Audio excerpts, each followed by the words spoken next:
जनादेश 2012 में एक बार फिर से आपका स्वागत है और एक बार मैं फिर से जो मेरी ऑडियंस है कहना चाहूंगा कि इससे अच्छी ऑडियंस कहीं पे नहीं मिली। बहुत अच्छी बहस करती है, बहुत अच्छे सवाल पूछती है और इस ठंडे माहौल को गर्म करने में भी मेरा साथ देती है। आपका एक बार फिर से स्वागत है P7 न्यूज पर। इस बहस को हम आगे बढ़ाते हैं। हम एक बार भूल जाते हैं सरदार प्रकाश सिंह बादल को, कैप्टन अमरिंदर सिंह को, मनप्रीत बादल को। हम बात करते हैं मोगा और इसके आसपास के एरिया की, जहां का आप प्रतिनिधित्व करते हैं। आपके हिसाब से यहां की सबसे बड़ी समस्या क्या है जिसे आप दूर करना चाहेंगे? हमारे हिसाब से यहाँ की सबसे बड़ी समस्या है कि रूरल एरिया में हमारे टीचर नहीं है। रूरल एरिया की पॉपुलेशन एजुकेशन जो सफर कर रही है, सबसे ज्यादा हमारा कंसर्न एजुकेशन से है। जी, एजुकेशन। आप क्या कहेंगे? ਸਾਡੇ ਬਾਗੇ ਪੁਰਾਣੇ ਏਰੀਏ 'ਚ ਦੋ ਮੁਸ਼ਕਲਾਂ ਸਭ ਤੋਂ ਵੱਡੀਆਂ ਹੈ। ਸਿਹਤ ਤੇ ਸਿੱਖਿਆ ਹੋਣੀ ਜ਼ਰੂਰੀ ਹੈ। ਸਿਹਤ ਪੱਖੋਂ ਸਾਡੇ ਬਾਗੇ ਪੁਰਾਣੇ ਏਰੀਏ 'ਚ 2000 ਘੱਟ ਤੋਂ ਘੱਟ ਮੌਤਾਂ ਹੈਪੇਟਾਈਟਸ ਸੀ ਨਾਲ ਹੋ ਚੁੱਕੀਆਂ, 2-3 ਹਜ਼ਾਰ ਕੈਂਸਰ ਨਾਲ ਹੋ ਚੁੱਕੀ ਹੈ।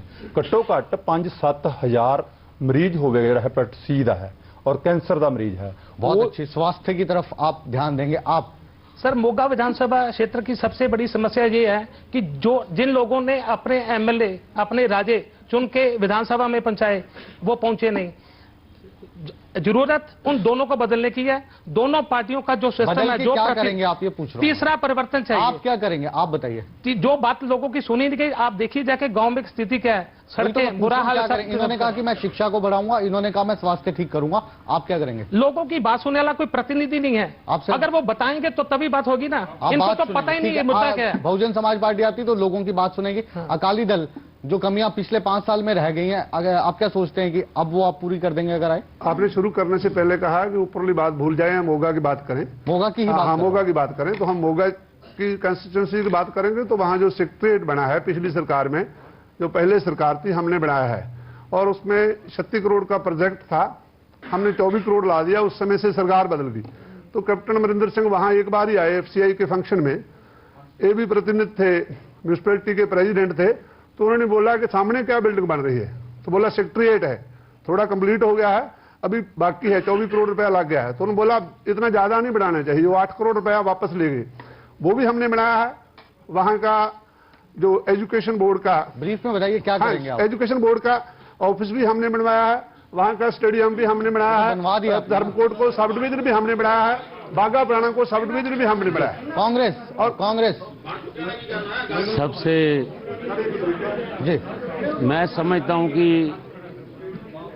सुनिए, कांग्रेस को सुनिए, कांग्रेस को सुनिए। इस समय जो सबसे बड़ी प्रॉब्लम जो लोगों की है वो एक दहशत भरा माहौल है, जिसको सबसे पहले ख़त्म करना और उसके बाद जो गांव में गंदे पानी की निकासी का जो बहुत बुरा हाल है उसको ठीक करना, पीने वाले पानी, साफ पानी को, सेहत सेवाएं और ये एजुकेशन की सेवाएं, ये सारी बातें पहल के आधार पर इनको करवाऊंगा। और यहाँ पे बहुत खूब। इतने अच्छे उम्मीदवार, एक कह रहे हैं कि मैं शिक्षा पे ध्यान दूंगा, दूसरे कह रहे हैं कि मैं स्वास्थ्य पे ध्यान दूंगा, तीसरों का कहना है कि बहुजन समाज पार्टी का कि जनता के पास जीतने के बाद पहुंचते नहीं, कि जनता की समस्याओं को सुनेंगे। अकाली दल का कहना है कि विकास कार्य इन्होंने करवाए हैं और इसको आगे जारी रखेंगे और आपने भी जो विकास कार्यों की तरफ ध्यान देंगे। इतने आप तो अब पजल हो गए होंगे कि वोट किसको दें।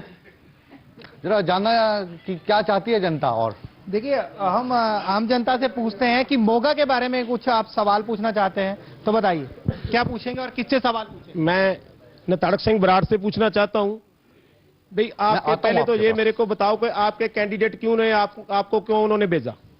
ये आज मीडिया को भी उन्होंने जवाब दिया, कैंडिडेट अकाली दल के ने, कि मैं यहां नहीं आऊंगा क्योंकि एक साथ गांव है चुप की थी, वहां उनकी थोड़ी सी।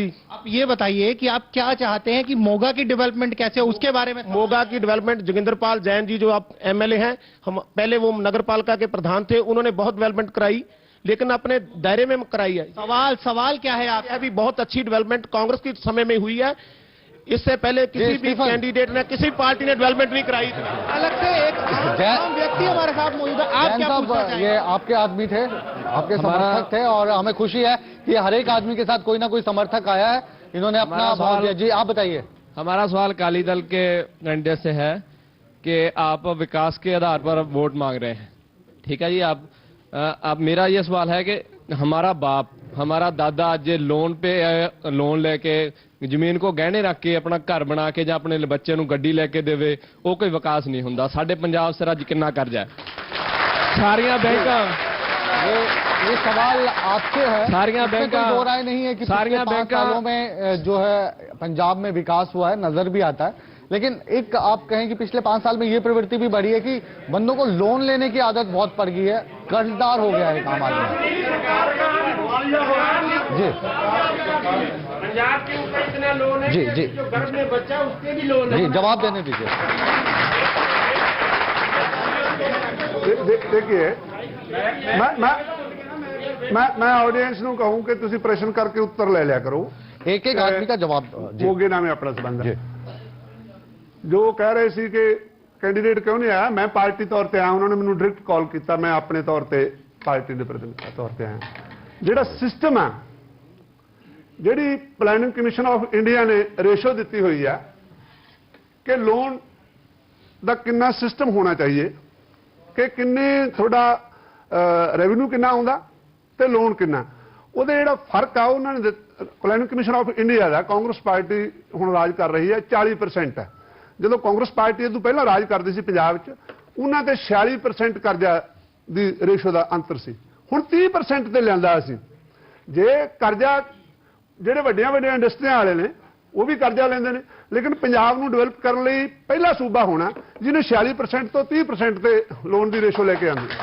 जी कांग्रेस पार्टी के पास क्या कोई रणनीति है कि अब अगर उनकी सरकार बनती है तो वो इस कर्जे को कम करवा पाएंगे, और पंजाब जिस तरीके से कर्ज के बोझ में इनके मुताबिक अब निकलने की कोशिश कर रहा है, उससे निकल पाएगा, उभर पाएगा? ऐसा है कि मैं तो विधानसभा में रहा हूं, लेकिन देखता रहा हूं कि वहां पे कारगुजारी ज़्यादा है कागज़ों में, लेकिन प्रैक्टिकल कोई विकास नहीं हुआ।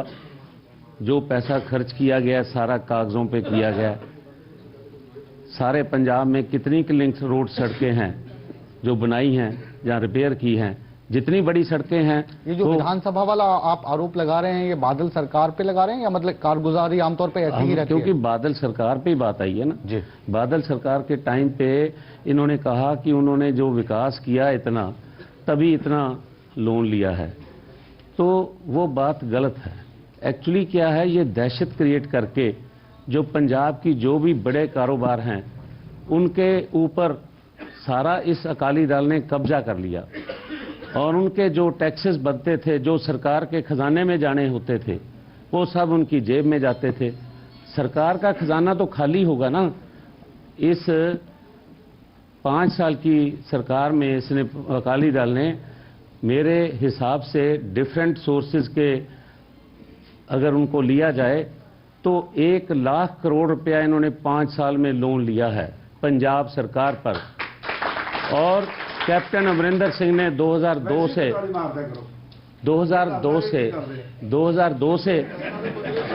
2007 तक।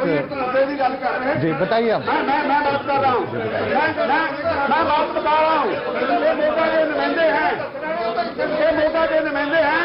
आरटीआई की रिपोर्ट है, ये मोगा के नुमाइंदे हैं, ये आरटीआई की रिपोर्ट है कि इन्होंने 5 साल में विधानसभा में एक भी क्वेश्चन नहीं किया मोगा के लिए, एक भी। एक भी सर, ये आरटीआई की रिपोर्ट है। आप क्या कहेंगे जो अभी जवाब दिया गया है उस पर क्या कहेंगे? एक जनता का सवाल लेते हैं। बराड़ साहब एक जनता का सवाल लेते हैं। जी आप जोगिंदर जैन हैं, रपजीत हैं जी, मैं सवाल भी किया वहाँ। एक जनता का सवाल। मैं फिर बात कर रहा हूँ। जी जी सवाल जी सवाल लीजिए आप बोलिए। आप मैं अमर किशन शर्मा ये सवाल पूछना चाहता हूँ कि आपकी सरकार ने जो 5 साल पिछले गुजारे हैं यहाँ पे, ये सवाल सुनिए, सवाल। एक सवाल, अरे सवाल पिछले 5 साल में सरकार ने यहाँ पे पूरे पंजाब में क्या वातावरण है? पूरे मोगा कॉन्स्टिट्यूंसी में दवाइयों की जगह पे नशा बिक रहा है, नशे का कारोबार चारों तरफ फैलाया जा रहा है। इसके बारे में सरकार कह रही है हम अब आएंगे, सुधारेंगे। नशे की जो एक समस्या है वो लगातार बढ़ी है पंजाब में, उसके बारे में आपका क्या कहना है? नशे का कारोबार ज्यादा हुआ है पिछले 5 साल में, ये आरोप है इनका। बोलिए आप। कोई नशे का कारोबार नहीं बढ़ा है, इनको मालूम पड़ता होगा कहां बढ़ा है। हर रोज जो स्मैक पकड़ी जाती है, हर रोज जो सिस्टम चल रहा है, अब भी पकड़ते हैं तो पंजाब पुलिस पकड़ती है। ऐसा कोई नहीं है कि बताएं कि कोई नशे वाला आदमी जो इन्होंने रिपोर्ट की हो ना पकड़ा गया हो। नशे का कोई कारोबार नहीं बढ़ा है, डेवलपमेंट बढ़ी है। जो ये बात कर रहे थे, हमने जो वैट की आमदन है, रेवेन्यू की आमदन है, जो वो तो आप देखिए ना कि इन्हीं की पार्टी के थे, वो पकड़ी है तो एक निष्पक्ष चल रहे हैं लोग। 5 साल का रिकॉर्ड देखिए कि 5100 करोड़ रुपया रेवेन्यू था, अब 15,000 करोड़ है। पंजाब ऐसा सूबा है। आप जो है रेवेन्यू है। दीजिए माइक दीजिए। मैं कहना ये जवाब दें जो 5 सालों से बोले क्यों नहीं? क्या कह रहे हो? जो जवाब उस नशे पर दे रहे हैं, आप कह रहा हूँ जो तारक सिंह बराड़ बोल रहे हैं नशे के बारे में, इनकी सरकार है, इनके आदमी काम कर रहे हैं, हमारा तो कुछ भी सुनवाई नहीं हो रही। एक सवाल हम जनता से लेते हैं, और भी कई वो बोल रहे हैं। आप क्या जो आप कह रहे हैं, सुनिए सुनिए सुनिए, मेरा सवाल ये है, आपके डीजीपी पीओ के साथ उनकी फोटोएं आ रही हैं वोट मांगने के लिए। मेरा आपसे सवाल ये है, इस तरीके से हमारी बातचीत होगी तो कुछ सुना ही नहीं देगा। इसको माहौल को थोड़ा सा हम शांत करते हैं, जिसके लिए जरूरत है एक छोटे से ब्रेक की। ब्रेक के बाद फिर लौटेंगे और इस गर्मा गर्म बहस को जारी रखेंगे पंजाब के मोका से।